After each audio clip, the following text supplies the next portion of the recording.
Jay here for Stretford Paddock. That's Joe Smith. Manchester United 2, Chelsea 1. A big win for Eric Ten Hag's boys, and a well-deserved one. Yes. Because it wasn't a game for the ages. No. But of the two teams, I thought United were good for it. Scott McTominay getting the goals, obviously. Chelsea getting a goal, unfortunately. United missing a penalty too. Could have had a couple more goals. Garnacho going close. Anthony having a chance in the first half. Hoyland having a sort of half chance. Yeah. I mean, there was enough chances there for United to be good value for the win. Get involved in the comments and the chat. Joe, I just want to talk about the performance in terms of the effort and the energy, because one thing that was criticised after the Newcastle game wasn't just the quality, which was one thing, but it was more about the effort that the players put in, or the lack of effort. Did you see a team tonight that was fighting for their manager and fighting for the badge? Absolutely, yeah. I think that it wasn't, like you said, it wasn't an amazing game. It wasn't one where United completely shut Chelsea out. But I thought, crucially, when the game started to enter the final stages, that last 30 minutes, United did a really good job on the whole of stopping Chelsea having chances, stopping them having shots. They had 3 shots on target on at Chelsea, and I think either 2 or 3 of them were in the first half. And that's a very good sign. Like, it's not a great sign. It's not, United are back. It's none of that. But after the performance we saw the other night, we looked as though we could be on a, manager really struggling trajectory, didn't it? That game against Newcastle was so underwhelming, so poor. For a 1-0 loss as well, it couldn't have been much worse. And then tonight, first half was a little bit back and forth, 50-50. Chelsea had more chances than we'd like. Mudryk and Jackson missing some chances. But second half, which again is the crucial part of it, other than the first 5 or so minutes, Chelsea didn't really create anything. And I think that's a really good sign, as watching United. And it's more typical of the home games we've seen under Ten Hag. And obviously it's the away form that really needs to improve. But beating Chelsea, and it's the first time we've beaten a team this season that is a good team, who is capable of beating top teams, and we didn't let that happen. It really should have been 3 or 4 when you look at the double save Sanchez made from McTominay, the fact that Bruno missed a penalty. We saw a lot of good chances tonight, and a lot of shots. I think it was 27 shots United had. That's just good. It doesn't guarantee you the win, but when you have 27 shots, you're probably going to get 2 or 3 goals, and that's what we showed tonight. So much better from United, much better. Andrew James, who's been a member of the Academy for 13 months, thank you for your support, says, win at Anfield and we're winning the bloody league. Do you know what, Andrew? I agree. We are. 20 money's coming if we win at Anfield. Yeah. Peter, who's been a member of the Academy for 15 months, says, amazing that, ain't it? When you work hard and match the effort required, it allows your quality to show through and gives a platform to win. FG says, Amrabat playing like a prime Veron today. That was Amrabat's best performance for Man United so far. It was the first 100%. Time in a game where I thought he's actually calming this down, bringing a bit of quality, bringing a bit of control. A couple of misplaced passes, but he had a lot more good things than bad things tonight, and that's not always been the case so far. So good to see that. Let's give him some leeway here. Going from a team like Fiorentina in Serie A, no disrespect to Serie A or to Fiorentina and Sans Club, but it is not remotely similar to playing for Manchester United in the Premier League. It just isn't. No. It's a completely different, it's almost like a different game. It's such more fast-paced, it's such more expectation, a lot more pressure, so little time on the ball. We have seen players who have flopped at United and gone to Serie A and done well. Chris Smalling, Romelu Lukaku. Alexis Sanchez went to Serie A and won a title, didn't he? Ashley Young, I'm not saying Premier League that flops, but we're struggling at United at the time, and then went there and did really well. And then you look at Sofian Amrabat, who's done the other way around. It's going to take you a little while to get going, and it has. And I'm hoping that this now is going to be the start of us seeing what Sofian Amrabat is all about, because I like what I saw today, and I agree. I like the Veron analogy. I like the fact you picked the player that looks a little bit like him as well.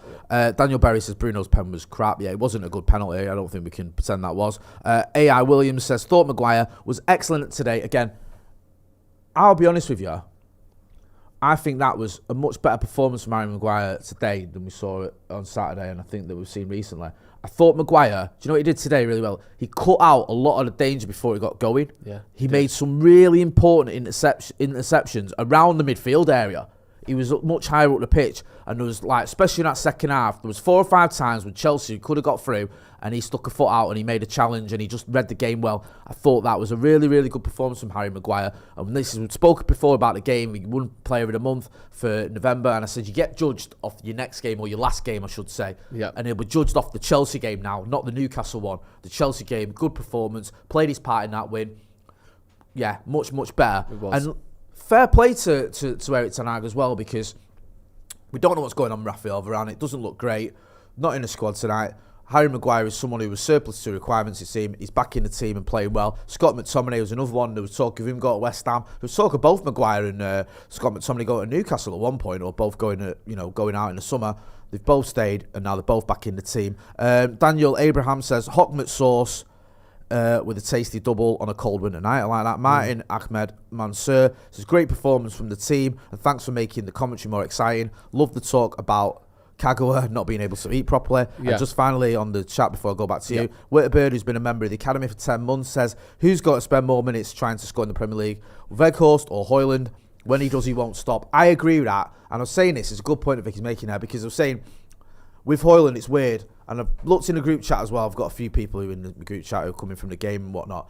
And it seems like everyone believes in this kid. Yeah. Everyone's backing him. No one's saying he's shocking, he's having a stinker, he's not good enough, whatever. He's not scored in the Premier League. Those goals will come. We've seen him in the Champions League. And also tonight, he played his part in that win. Don't get it twisted. Don't say, he didn't do anything. He did. He did very well on pressing from the front, getting involved. He was, unlucky maybe not to get a goal with his shot that was saved. But yeah, a good performance from him. And I'm not too dismayed by his lack of goals. Go on, you've got some stats I just want to look at Amrabat a little that. bit more, because obviously we'll get to Scott McTominay and that sort of thing. But I do think that Amrabat is someone that I've been slightly underwhelmed by so far. Like you mentioned there, he came from Italy. It's a different pace, it's a different style of league, and you come to the Premier League, especially as a midfielder, and we've seen people really struggle with that transition in the past. Yeah. But tonight, he had the most passes for Manchester United. He had the most ball recoveries for Manchester United with 11, which was 4 more than the next highest, which was Garnacho. Yeah. Like, winning the ball recovery is just any time the ball goes from being in Chelsea control to ours, whether that's cleaning up, whether that's an interception or whatever. 11 ball recoveries from Sofian Amrabat, which is very good. He also made 3 out of 3 tackles. Only Serge Reguilon had more tackles than him tonight. It's just a very good performance, like I said, to be able to do all of that. He also did some fouls at the right time as well, getting people turned over and stopping some counter-attacks. To go from what we've seen in the last few weeks to a performance like that, I think is really, really promising. It's the first time I've watched him and thought, actually, you can do something here. You can be a valuable part of the team. And the passes in particular is the thing that I like. Only 45 passes, which, it's hardly, an absolute hatful. You see people 80, 90, 100 passes quite regularly. But it's the most of anyone for Manchester United, which means the ball was going through him and he was capable of doing it. 45 of 49 attempted as well. So a very, very good success rate on those passes.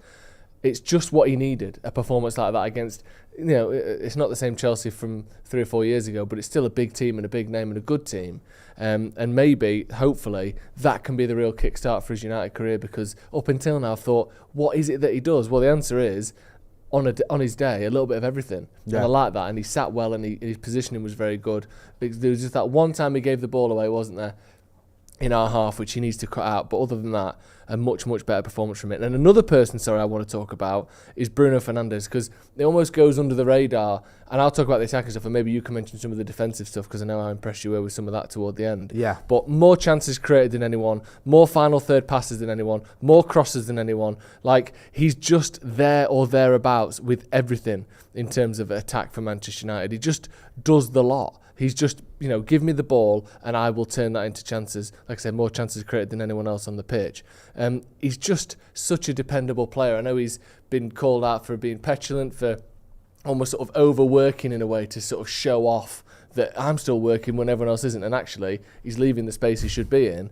But tonight I thought it was more controlled from Bruno. And just on the ball, I thought he was excellent. And off the ball, you were saying before, you were really impressed with him. With Bruno, right? And I remember, I go back to the Liverpool game last season when we beat him 2-1. And in the 91st minute or whatever, he runs 70 yards across the pitch and makes a tackle and gets the ball back. The crowd go berserk. Yeah. The Liverpool players just annoyed and frustrated and deflated. it matters, that kind of thing, so much towards the end of a game, especially when you've got someone like Bruno on your team who carries on pressing, he carries on harrying the defenders and the goalkeeper. You saw him win a throw-in, right near the corner, out of nothing. Just chasing what looks like a lost cause because the ball's gone back to Robert Sanchez. And Bruno's like, no, I'm not giving up on that. Yeah. And he forces an error and we get a throw-in out of it at a time when Chelsea are trying to get the equaliser. Yeah. And it gets the crowd going, it gets the Chelsea players, the opposition players, heads dropping, and it gets some of your teammates going, right, we've still got to fight for this. He's just got a fantastic engine. Now listen, I'm not going to pretend Bruno's not without his faults. There's times when he can frustrate, when he's trying, 80-yard passes when the chips are down, or he's shooting from silly angles, or he's just losing his rag with a referee or whatever. But I wouldn't swap him as a signing post-Fergie with anyone. He's been our best signing for me. Yeah, second to none. Like, he's just been a fantastic player for Manchester United so far, and I hope to God Bruno Fernandes finishes his time at Manchester United with a title, because I think he deserves one. I really do, and that's the kind of performance you talk about, right? He got a bit of stick with from certain pundits about, is he a captain? Is he a captain of Manchester United? Is he good enough? For starters, if it's not him, who is it? Yeah, that's the obvious question. Who are you going to give the armband to? And secondly, that was a captain's performance tonight. What you saw from him. Creating, kept going, missing a penalty. You might go, can be a captain miss a penalty? Loads of players miss penalties. I've seen some of the best players in the world miss penalties for Manchester United, yeah? The fact is, he kept going. He didn't let his head drop. He didn't let it affect his game in a negative way. He kept going, and he helped his team get a win, and with good value from it. I'll get into a couple of comments. I'll go back to you with some stats before we wrap up. JS says, what a change, that starting lineup, dropping lacklustre performance. Why does Bruno continue to take corners when they're pretty useless? I'll give you that one. Place where you might I'll give you that one, but I don't think sometimes Luke Shaw's are much better. Jonas says, ref was abysmal tonight. Absolutely unacceptable. I agree with that. Danny Foster, member of the Academy of 21 months. Amrabat deserves credit tonight. Brilliant game. Hopefully builds upon it. I agree with that as well. 6 Iron, 6 Thrasher 6, MYFHC says pressing looks solid for the first time in a long time. Yep. 2, Daniel Berry says Amrabat picked up a lot of loose balls. Kool-Aid Father says more of that from Anthony, please. Kimichi Cracker says, yeah, we're missing Ericsson for those corners. Daniel Baden says, what the F? Bruno was awful on the ball. Stop the PR, please. He's not PR. He wasn't awful on the ball at all. He had a great game. Daniel Cabinet says, was gutted not to see Bruno score, but nonetheless, 3 points in the bag. On to the next game. Ross Murphy says, Bruno can do things you go, what the hell you're doing, but that doesn't mean let's sell him. Bruno's been magnificent for us since we signed him. Yep. Hugh Honey says 220 million, Fernandes and Caicedo getting bossed around by Amrabat and McTominay. Good point, that. You think of the money Chelsea spent on their midfield compared to us, bloody hell. If you want to look at wasting money, we used to be the best at that. Yeah, we're not anymore. Just one thing I want to mention as well. United, we see it on the title there on the thumbnail. United are 3 points behind Man City. They lost to Villa tonight in what I would say statistically, I didn't watch the game, obviously I was watching Man United. Just looking at the stats, is one of the more embarrassing losses I've seen Pep have at City. Man City didn't have a shot after, I think, the 8th minute. They didn't have a single shot in the second half, Man City. Aston Villa had 22 shots in the game to Man City's 2. That is unreal, and United only 3 points behind them now, 9 points off the top, which is says more about City than it does about United's proximity to the title race. I'm not being funny. That's astonishing. What do you expect when you don't back a manager? Yeah, Pep's working on a shoestring, right? He's just playing by the rules as well when other teams are cheating, and he's got an absolute clean slate there. He can say, hand in your heart, City have definitely not done anything wrong. He's got no money to spend. He's got nothing. He's working with a small group of players, a budget that would make Altrincham blush, and he's got to do his best. I mean, I think you need to give the guy credit. Do you know what I mean? I think he's done well to be 3 whole points above Manchester United. Got some quotes for you. McTominay, we can't get too carried away, but 21 is coming. Wow, no, you didn't really. He said we can't get too carried away. Imagine. Just fucking what?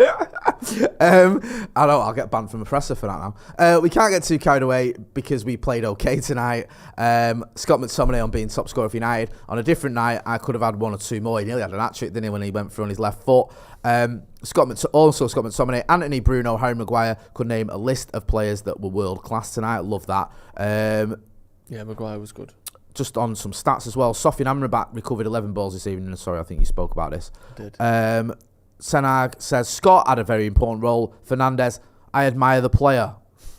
Well, that's a bit Sort of underwhelming. like Mr. T almost. I admire the player. Yeah. I pity the fool. I admire the player. You sound like someone you don't know him. Yeah, exactly. Bruno, oh yeah, I admire the player. Well, there you go. That's a lovely endorsement from your manager after you've just ran your bollocks off. It sounds like the start. It's written like some like Percy Shelley or something. I admire the player from a distance through a glen.